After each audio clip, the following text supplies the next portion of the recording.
Parang mas malaki pa yan sa waistline mo, kuya. Actually, sir, may sakit din. Ay, hi mga divas! So another food park naman ang request ninyo sa mga lugar na pupunta natin is Cabuyao, Laguna. Tabi muna tayo sa mga north. Kami namang mga taga-south ang puntahan ninyo. So samahan niyo ako, i-rate natin at hanapin natin yung mga best suggested or recommendations sa pagkain. Let's go! Gusto ko na magkape para ma-hype ka naman. Tayo sa tindahan ni Kuya Legit, Uncle Brood. Ayan. So ang Uncle Brood ay gumagamit ata ng anong beans ang gamit? Premium Arabica po. Premium Arabica beans. From And Benja. then ine-extract mo siya sa French press. Yes po, gamit po. So French press coffee siya. So you will be expecting a light coffee dito na smooth at magaan. So ano pinagkaiba mo naman sa ibang coffee? Bakit ikaw ang dapat puntahan dito, kuya? Affordable po, yet quality. Yan ang may naka-reserve ka ng parang cold brew yan. So, pang backup ko na lang din po. Okay. Pero nag-offer din po ako ng cup. Parang pag yan yung kape mo, di ba? Parang mas malaki pa yan sa waistline mo, kuya.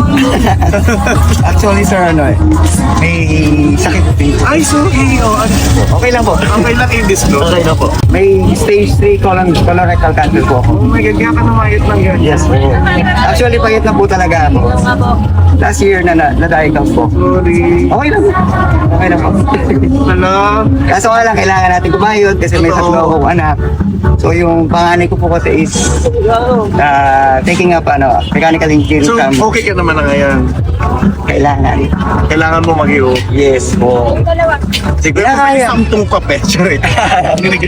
Sige, kuya. So, saan makatulong kung didama sa'yo? Salamat po talaga. Tatlong sakto. I mean, hindi ko alam, guys.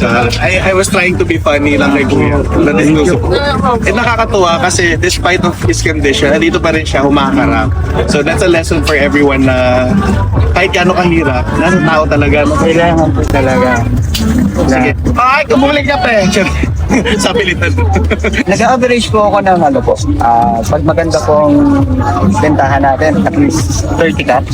30 cups a day. Pero Babalik pag yung sobrang dami talaga ng tao, po ako ng yung tip po talaga, 60 to 70. 60 to 70 cups in a day. Sige.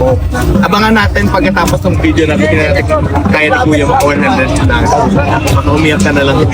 Thank you, Lord. Opo, sana po. Sige. Kaya nice meeting yun. Titikman na namin yung kape mga na ang gamit ni kuya ay cold brew.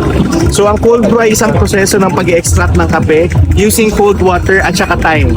So instead of using hot water, pressure, ito patagalan rin na-extract yung kape. So usually mas hindi siya kasing depth ng usual na kape natin. Patikman natin.